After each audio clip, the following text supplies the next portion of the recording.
তো ইনসাফ বলে যে বাংলাদেশের ছবিটা, যেটা চরকি প্ল্যাটফর্মে এসছে, তো সেই ছবিটা দেখলাম। এই সঞ্জয় সমাদ্দার, এই ডিরেক্টর, এর আগে এপার বাংলা একটা ছবি বানিয়েছিল জিৎ এবং জিতু কামালকে নিয়ে, ছবিটার নাম ছিল মানুষ বলে। সেই ছবিটাতেও বহু প্রবলেম ছিল, আর কপিড তো ছিলই, ছেড়ে দিন। কিছুটা বাদলাপুর থেকে কনসেপ্ট নিয়েছিল, কিছু জিনিসপত্র, কিছু এলিমেন্টস বিক্রম থেকে নিয়েছিল, সেটা তো ছাড়ুন।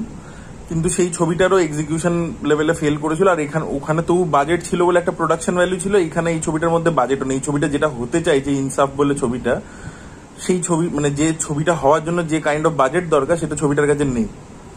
বুঝতে পারলেন তো?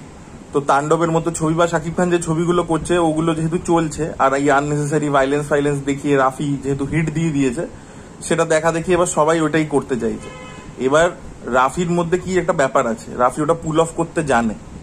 তুফানের মধ্যে বাজে ছিল, বাট এই তাণ্ডব ছবিটা কিন্তু ভালো ছবি হয়েছে।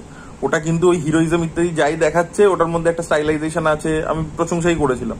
তো রাফির মধ্যে ওই অ্যাকুইপমেন্টটা আছে, ওটা পুল অফ করতে জানে। এবার এই সঞ্জয় সমাদ্দারের এই ছবিটা দেখে তো আমি ক্লিয়ার হয়ে গেলাম যে জোর করে সে একজন বড় ফিল্ম মেকার, মানে বড় বিগ বাজেট ছবি বানাচ্ছি এটা হতে চাইছে, বাট তার মধ্যে সেই অ্যাকুইপমেন্টটাই নেই। পরিষ্কার বোঝা যাচ্ছে। জাস্ট এই যে একটা ফর্মুলা যেটা বাংলাদেশি বক্স অফিসে এখন খুব ওয়ার্ক করছে, সেটাকে এপ করবার চেষ্টা করেছে। এবং ছবিটা এত আনওয়াচেবল একটা ছবি হয়েছে, আমি কিভাবে শেষ করেছি আমি জানি। আনওয়াচেবল ছবি হয়েছে। শারিফুল রাজকে একটু এরকম রাফ চরিত্রে ভালোই লাগে। এই রাফিরই যে ছবিটা ছিল, যেটাতে কি যেন নাম, আপনারা বলুন, আমি ভুলে গেছি, যেটাতে ওই দুটো ছেলে ওই মেয়েটার সাথে প্রেম করছে, খুব হিট ছবি বাংলাদেশে, আমি রিভিউ করেছিলাম তখন, আমার নামটা পরান মনে হয় না, আপনারা কমেন্ট করে জানাবেন। তো শারিফুল রাজ ইজ এ গুড অ্যাক্টর, কিন্তু এই সিনেমার মধ্যে সে ওয়েস্টেড, তার কিছু করারই নেই, ক্যারেক্টারটার মধ্যে কিছু নেই।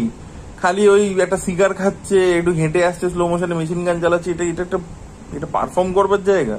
কি পারফরমেন্স আছে ছবিটার মধ্যে? কোনো মোমেন্টস নেই, কিচ্ছু নেই, জঘন্য।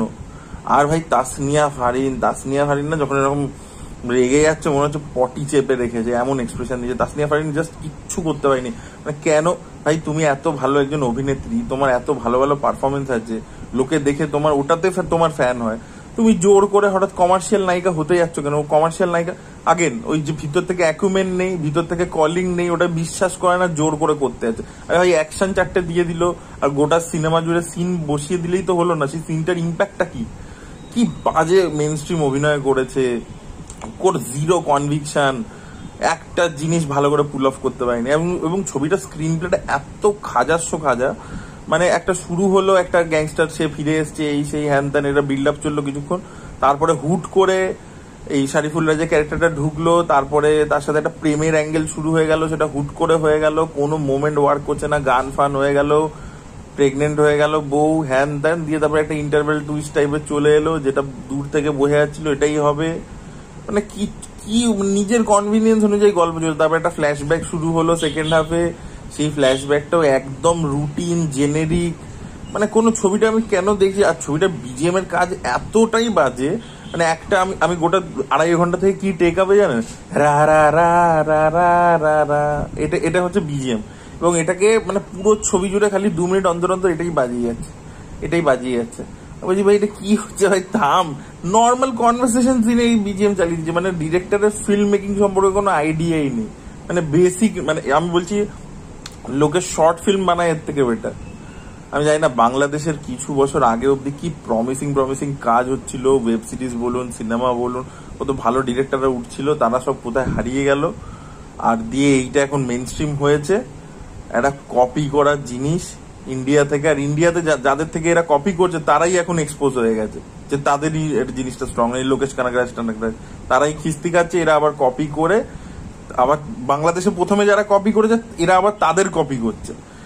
মানে ভাই মানে ফোর্থ কপি বেসিক্যালি, মানে থার্ড কপি ফোর্থ কপি ওরকম হয় না, ওরকম ব্যাপার আর কি। কি জঘন্য সিনেমা, সব দিক থেকে বাজে। মানে এই ছবিটার মানে সব ইচ অ্যান্ড এভরি, মানে স্ক্রিন প্লে বাজে, এক্সিকিউশন বাজে, বাজেট নেই, ক্যামিও জঘন্য। লাস্টে এই চঞ্চল চৌধুরী ক্যামিওটা কি প্রয়োজন, আমি বুঝতেই পারলাম না কি ক্যারেক্টারটা কি হচ্ছে। আমি লাস্টে গল্পটা ফলোই করতে পারছি না, আমি মানে ইন্টারেস্টই হারিয়ে গেছে আমার ছবিটা দেখা। হঠাৎ করে দেখি চঞ্চল চৌধুরী বাজাচ্ছে, ভায়োলিন বাজাচ্ছে, কি কি ভগবান জানে। আর এই অ্যাক্টার্স গুলো যে মোশাররফ করিম, হঠাৎ করে দেখছি একে কাটছে ওকে কাটছে, ভাই তোমরা একটা, তুমি চঞ্চল চৌধুরীদের প্রত্যেককে, মানে আমি জানি না, তারা ভিডিও আমার দেখেছে, তাদের আমি ইন্টারভিউ করেছি এখানে কলকাতা যখন এসছে, তাদের কি হয়ে গেল ভাই? তারা তো ভালো ভালো ছবি করে, আয়নাবাজির মতো ছবি করে চঞ্চল চৌধুরী তো বক্স অফিসে হিট দিয়েছিল। তাহলে আজকে হঠাৎ করে এইসব করতে হচ্ছে কেন ভাই? কেন করতে হচ্ছে? আমি তো কোনো সেন্স খুঁজে পাচ্ছি না। লোকে নিজের স্ট্যান্ডার্ড উপর দিকে নিয়ে যায়, এরা নিচের দিকে নিয়ে যাচ্ছে। আমি কোনোদিনও আশা করি। আর চঞ্চল চৌধুরী তো অ্যাকচুয়ালি বক্স অফিসে বহু বছর হিট দিয়েছে ভালো কন্টেন্ট ড্রিভেন ছবি করে, তো হঠাৎ আজকে তার কি দরকার পড়ছে এইসব করা? ভাই সারিফুল রাজও যে ছবি হিট দিয়েছে, সারিফুল রাজ চঞ্চল চৌধুরী সব একসাথে ছিল, হাওয়া, সেটা তো একটা, আমার পার্সোনালি পছন্দ হয়নি হাওয়া, কিন্তু সেটা তো একটা গল্প কেন্দ্রিক ছবি ছিল, সেটা তো এরকম ছবি ছিল না। হঠাৎ করে এরকম একটা একটা দেখে একটা কপি পেস্ট ছবি জোর করে কি হচ্ছে তার মাথা মুন্ডু নেই। আমি জানি না বাংলাদেশে কিরকম চলেছে, আপনারা কমেন্ট করে জানাবেন। আপনাদের সত্যি বলুন তো, আপনাদের ভালো লেগেছে ছবিটা? বাংলাদেশের লোকেদের জিজ্ঞাসা করছি, আপনারা এইগুলো দেখতে চাইছেন অন স্ক্রিনে? গড নোস।